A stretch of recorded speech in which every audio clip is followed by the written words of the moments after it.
รทุกคนทั่วทุกแห่งหนขอให้ท่านสุขีขอให้อยู่ดีกินดีขอให้อยู่ดีกินดีหัวปีท้ายปีขอให้ท่านร่ำรวยท้ายปีเก่าความเศร้าหายไปรับปีใหม่ขอให้ท่านถึกหวยการงานขอให้เลื่อนไหลทำมาค้าขายขอให้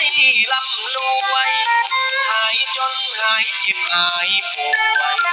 หายจนหายเจ็บหายป่วยโซ่จงอำนวยเดชท่านทั้งหลายคนรวยก็ขอให้รวยดลคนจนก็ขอให้รวยสมใจขี่รถหรือว่านั่งเรือลงใต้ขึ้นเหนือก็ขอให้ปลอดภัยจะอยู่ทั่วทุกเขตแคว้นในเรือต่างแดนขอให้สุขกายใจวันดีวันดีปีใหม่ขออวยพรใส่ให้ทุกคนโชคดีปีลีแก้มเจ้าปีลีปีลีแก้มเจ้าปีลี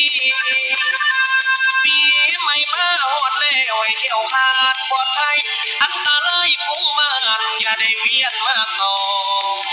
ปัดนี้ละที่ความมองคำให้ไปน้ำปีเก่า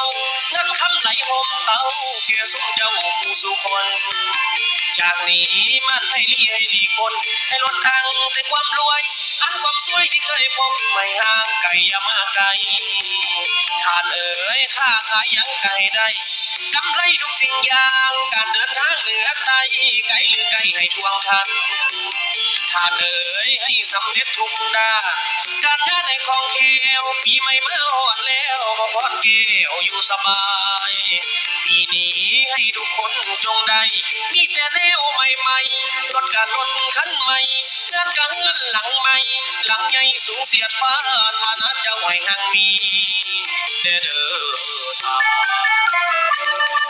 สบายดีวันนี้ปีใหม่ขอไว้ใส่ให้ทุกคนหังมีประชาชนหรือพนักงานทางรัฐบาลการนำให้โชคดี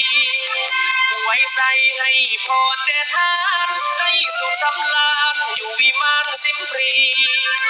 ขอนใส่ปีใหม่ปีนี้ขอนใส่ปีใหม่ปีนี้ขอให้โชคดีเด้อทุกคน